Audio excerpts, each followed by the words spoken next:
నమస్తే, welcome to red TV. నేను వంశీ. ఈ రోజు మనతో పాటు సీనియర్ మోస్ట్ జర్నలిస్ట్ దాము బాలాజీ గారు. సార్ నమస్కారం. సార్ నమస్తే. సార్, విజయ్ దేవరకొండ రష్మిక నిన్న నిశ్చితార్థమైనట్టు తెలుస్తుంది. సీక్రెట్ గా చేసుకున్నారు. ఎట్ ఏ టైం తర్వాత రష్మికకు సంబంధించిన ఫ్యామిలీ మెంబర్స్ ఎవరు లేకపోవడం, వాళ్ళ ఇంట్లో ఎవరికి ఇష్టం లేదని చెప్తున్నారు. సార్, రష్మిక అసలు బయోగ్రఫీ ఏంటి సార్? రష్మిక విజయ్ నిశ్చితార్థం అనేది సడన్ సర్ప్రైజ్ అని చెప్పొచ్చు. ఎందుకంటే వీళ్ళిద్దరి మధ్య డేటింగ్ ఎప్పటి నుంచో నడుస్తుంది, కొన్ని ఏళ్ళ నుంచి. ముఖ్యంగా గీత గోవిందం సినిమా దగ్గర నుంచి కూడా వీళ్ళిద్దరి మధ్య నడుస్తుంది అనేది పుకార్లు వచ్చాయి. చాలా సార్లు వీళ్ళు నిశ్చితార్థం అని, లేకపోతే పెళ్లి కూడా అయిపోయిందనే వార్తలు కూడా పుకార్లు వచ్చాయి. అయితే ఇప్పుడు మాత్రం ఈ వార్త నిజమని చెప్తున్నారు. సో విజయ్ వాళ్ళ ఇంట్లో నిశ్చితార్థం జరిగిందని చెప్తున్నారు. సో దీన్ని సింపుల్ గా చేసుకున్నట్టుగా వాళ్ళు అర్థమవుతుంది. అయితే ఒక వార్త వైరల్ అవుతుంది ఏంటంటే, ఈ అమ్మాయి వాళ్ళ పేరెంట్స్ కి ఇష్టం లేదు ఈ పెళ్లి, అందుకనే వాళ్ళు దూరంగా ఉన్నారు, అందుకనే ఇది బహిరంగ చేసుకోలేదని వార్త వస్తుంది. బట్ ఆ వార్తకి బేస్ అయితే ఏమీ లేదు. అది నిజమా కాదనేది కూడా మనకు తెలియదు, కాబట్టి మనం కన్ఫామ్ గా చెప్పలేము. ఏదేమైనా వాళ్ళు నిశ్చితార్థం అయితే జరిగిందనేది చెబుతున్నారు. సో ఈ నేపథ్యంలో ఈ అమ్మాయికి ఆల్రెడీ ఇంతకు ముందు కూడా ఒక నిశ్చితార్థం కన్నడ హీరో రక్షిత్ శెట్టితో జరిగింది కదా అనేది కూడా అంటున్నారు చాలా మంది. సో ఈ నేపథ్యంలో అసలు రష్మిక మందన్న బయోగ్రఫీ ఏంటి అనేది కూడా చాలా మందికి ఆసక్తికరంగా మారింది. ఈ ఎంఐ బయోగ్రఫీ చూసుకున్నప్పుడు ఎంఐ ఏప్రిల్ 5, 1996లో విరాజ్పేట అని, అక్కడ కూర్గు జిల్లా, అది అక్కడ పుట్టింది ఎంఐ. వీళ్ళ అమ్మ సుమన్, నాన్న పేరు మదన్ మందన్న, సుమన్ మందన్న.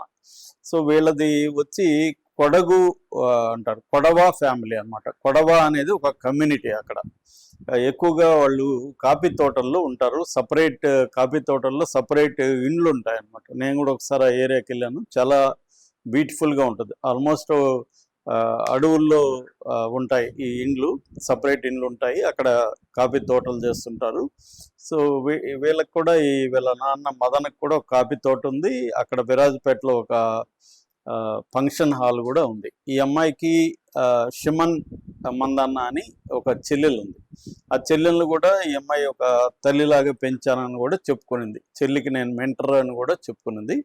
సో బేసిక్గా అయితే ఈ అమ్మాయి చిన్నప్పుడే వీళ్ళకి కొంత ఫైనాన్షియల్ ప్రాబ్లమ్స్ వచ్చాయి. అంటే కాఫీ తోటలో కావచ్చు, లేకపోతే ఫంక్షన్ హాల్లో కావచ్చు, నష్టాలు రావడంతో అసలు చిన్నప్పుడు ఆడుకునే దానికి బొమ్మలు కూడా కొనివ్వలేని పరిస్థితి ఉందని అమ్మాయి ఒక ఇంటర్వ్యూలో చెప్పుకుంది. దానివల్ల అమ్మాయికి ఏంటంటే మనీ పట్ల ఒక అంటే కోపం ఉండొచ్చు, లేకపోతే ప్రేమ కూడా. అంటే మనీని మనం కంట్రోల్ చేయాలి, మనీ లేకపోవడం వల్ల ఎన్ని ఇబ్బందులు పడ్డాం అనేది చిన్నప్పటి జ్ఞాపకాలు, బిట్టర్ ఎక్స్పీరియన్సెస్ అమ్మాయిని డ్రైవ్ చేస్తాయని చెప్తుంటారు. సో అయితే చిన్నప్పుడు ఈ అమ్మాయికి కొంత కమ్యూనికేషన్ ప్రాబ్లం కూడా ఉండేది అనేది కూడా చెప్తారు. సో ఏదేమైనా ఆమె చిన్నప్పుడు అక్కడ చదువుకునింది వాళ్ళ ఊర్లోనే. ఈ కొడవ ఫ్యామిలీ ఏంటంటే అదొక సపరేట్ కమ్యూనిటీ, ఓబీసీ కిందకు వస్తుంది. మామూలుగా వాళ్ళు ఎస్టీలో చేర్చాలని ఈ మధ్య కూడా ఉద్యమం చేశారు, పాదయాత్ర చేశారు. కానీ గవర్నమెంట్ అయితే వాళ్ళని ఓబీసీలో చేర్చింది. వాళ్ళు ఒక 2 లక్షల పాపులేషన్ ఉంటారని చెప్తారు. బ్రిటిష్ వాళ్ళకి ముందు నుంచి కూడా వాళ్ళు ఉన్నారు.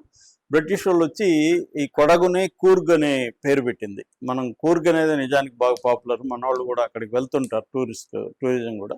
ఇక్కడ రెయినీ సీజన్లో 24 hours రెయిన్ కూడా పడుతుంటుంది. ఇక్కడ వాన్ అనే సినిమా కూడా అక్కడ తీశారు. సో అలాగా వీళ్ళ మాతృభాష కూడా కొడవ తక్కి అంటారు దాన్ని. అదొక సపరేట్ ద్రవిడియన్ లాంగ్వేజ్. దానికి లిపి కూడా ఉందన్నమాట. దాదాపు 2-3 లక్షల మంది అక్కడ ఈ కొడవ తక్కి భాష మాట్లాడతారు. ఈ అమ్మాయికి కూడా కొడవ తక్కి అంటే బాగా ఇష్టం కూడా. తను ఆ కమ్యూనిటీకి అంబాసిడర్గా కూడా ఉండడానికి ఒప్పుకొని పనిచేస్తుంది. సో ఈమె ఫస్ట్ వచ్చి కూర్గు పబ్లిక్ స్కూల్లో బోర్డింగ్ స్కూల్, అక్కడే రెసిడెన్షియల్ ఉండి చేరింది. అక్కడ కూడా ఈమె తోటి ఫ్రెండ్స్తో కలవడం, వాళ్ళతో కమ్యూనికేట్ చేయడంలో కొంత ప్రాబ్లమ్స్ని ఎదుర్కొన్నానని చెప్పింది. దాని తర్వాత MS Ramaiah arts and commerce college అని బెంగళూరులో ఉంటుంది. అక్కడ MA psychology and journalism, English, ఈ 3 సబ్జెక్టులతో డిగ్రీ కంప్లీట్ చేసింది. అప్పుడే ఎంఐకి ఏంటంటే ఈ డబ్బులు కొరత దీని మీద ఉంచి ఎంఐ అందంగా ఉండడం వల్ల ఫ్రెండ్స్ అంతా కూడా మోడలింగ్, అవి బెంగళూరులో మోడలింగ్ ఇండస్ట్రీ చాలా స్ట్రాంగ్గా ఉంటుంది. అలాగా ఎంఐ మోడలింగ్లోకి మెల్లగా వెళ్ళింది. ఆ క్రమంలో ఈ అమ్మాయి ఏంటంటే క్లీన్ అండ్ క్లియర్ అనే ఒక ఫేస్ క్రీమ్ మోడల్గా చేసింది. మోడల్గా చేసినప్పుడు అమ్మాయికి మంచి పేరు వచ్చినప్పుడు టైమ్స్ ఆఫ్ ఇండియా అవార్డు ఈ అమ్మాయికి ఇచ్చారు. ఫ్రెష్ ఫేస్ అవార్డు అనేది ఒకటి ఇచ్చారనమాట. అవార్డు ఇచ్చిన సందర్భంగా ఈ అమ్మాయిని ఇంటర్వ్యూ చేశారు. నీ గోల్ ఏంటి లైఫ్లో, అది ఇదంటే నేను సినిమాల్లోకి రావాలనుకుంటున్నాను, నాకు ఛాన్స్ వస్తే సినిమాల్లో చేస్తానని చెప్పింది. సో ఈ ఇంటర్వ్యూని చాలామంది చూశారు డైరెక్టర్లు, కన్నడ డైరెక్టర్లు. కొంత ఆఫర్లు వచ్చాయి కానీ అమ్మాయికి అది కరెక్ట్గా ప్రాజెక్ట్స్ లేవని రిజెక్ట్ చేసింది. ఈ లోపల అక్కడ కిర్క్ పార్టీ అని ఒక సినిమా స్టార్ట్ అయింది. రిషబ్ శెట్టి మన కాంతారా డైరెక్టరు, హీరో, అతను దాని డైరెక్టర్ అనమాట ఈ కిర్క్ పార్టీకి. దీంట్లో హీరోగా వచ్చి రక్షిత్ శెట్టి. అప్పటికి రిషబ్ శెట్టి యాక్టింగ్లోకి రాలే, ఓన్లీ డైరెక్షన్లో ఉన్నాడు. సో కిర్క్ పార్టీలో వాళ్ళకు 2000 మంది అమ్మాయిల్ని అక్కడ ఆడిషన్ చేస్తే అందులో 500 మందిని ఫస్ట్ రౌండ్లో సెలెక్ట్ చేశారు. మళ్ళీ 500 మందిలో ఎవరు కూడా రిషబ్ శెట్టి కరెక్ట్గా ఆ క్యారెక్టర్కి సూట్ కాలేదు.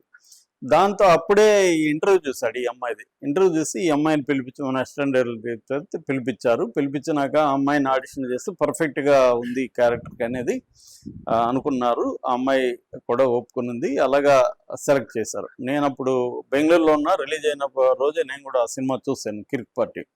ఈ అమ్మాయి వచ్చి రెండో హీరోయిన్ అనమాట. ఫస్ట్ హీరోయిన్ చనిపోతుంది సినిమాలో, రెండో హీరోయిన్ ఈ అమ్మాయి. అప్పుడే మేము అందరం కూడా అనుకున్నాం చాలా బాగా చేసింది ఎవరు ఈ అమ్మాయి అని. అలాగే అమ్మాయి ఫస్ట్ సినిమాలోనే ఇంప్రెస్ చేయగలిగింది. ఇది 2016లో రిలీజ్ అయింది అనమాట.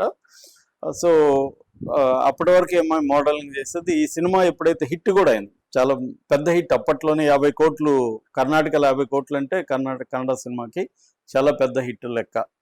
సో దాంతో ఈ అమ్మాయికి మంచి పేరు వచ్చింది. దాని నుంచి ఇంక వరుసగా అంజనీ పుత్ర అని మళ్ళీ పునీత్ రాజ్ కుమార్ దీంట్లో చేసింది. అట్లాగే చమక్ అనే ఒక సినిమాలో చేసింది. అదే టైంలో తెలుగులో కూడా ఈ అమ్మాయికి ఆఫర్లు రావడం మొదలైంది. చెలో నాగశౌర్య దీంట్లో చెలో అని 2018లో చేసింది అనమాట. ఆ తర్వాత ఇంకా గీత గోవిందం 2018 అది కూడా. సో అక్కడి నుంచి ఆ గీత గోవిందం టైంలోనే ఈ అమ్మాయికి విజయ్ దేవరకొండకి మధ్య ఒక అఫైర్ స్టార్ట్ అయింది.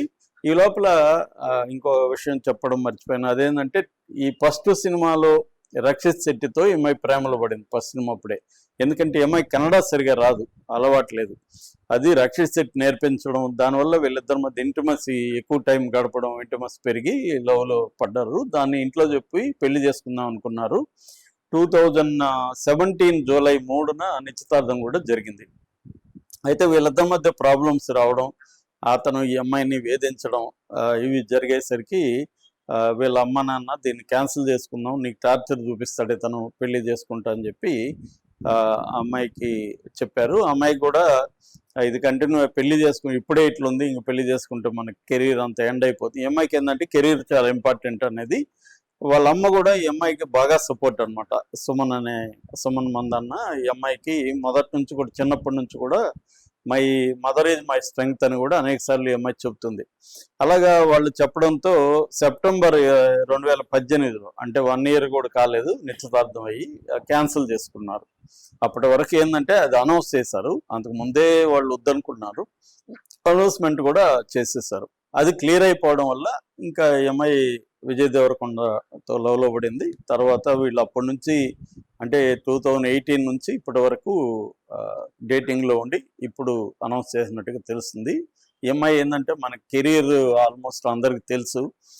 పుష్ప 1తో ఈ అమ్మాయి కెరీర్ పీక్లోకి వెళ్ళిపోయింది. ఎందుకంటే నేషనల్ వైడ్ పాపులర్ అయింది. అప్పటి వరకు తెలుగు, కన్నడ, తమిళ్ ఈ సినిమాలు చేస్తున్నది. ఒక్కసారిగా హిందీలో కూడా పుష్ప అవడంతో, దాని తర్వాత పుష్ప 2 అయితే ఇంకా పాపులర్ అయింది. అంతకు ముందే యానిమల్లో కూడా పాపులర్ అయింది. అలాగా ఈ అమ్మాయి ఇప్పుడే నేషనల్ లెవెల్లో సౌత్ ఇండియా నుంచి వెళ్ళి, ఒక ఐశ్వర్యరాయ్ అలాగైతే మంగళూరు బ్యాక్డ్రాప్ నుంచి వెళ్ళిందో, అలాగే ఈ అమ్మాయి కూడా నేషనల్ లెవెల్లో పాపులర్ అయింది. సౌత్ ఇండియా నుంచి one of the highest remuneration తీసుకునే ఆర్టిస్ట్ హీరోయిన్లలో ఈ అమ్మాయి ఒకటి. సో ఈ అమ్మాయికి అనేక అవార్డులు కూడా వచ్చాయి. ఫస్ట్ సినిమాకి కూడా best actress award, Filmfare award వచ్చింది కిర్క్ పార్టీకి కూడా.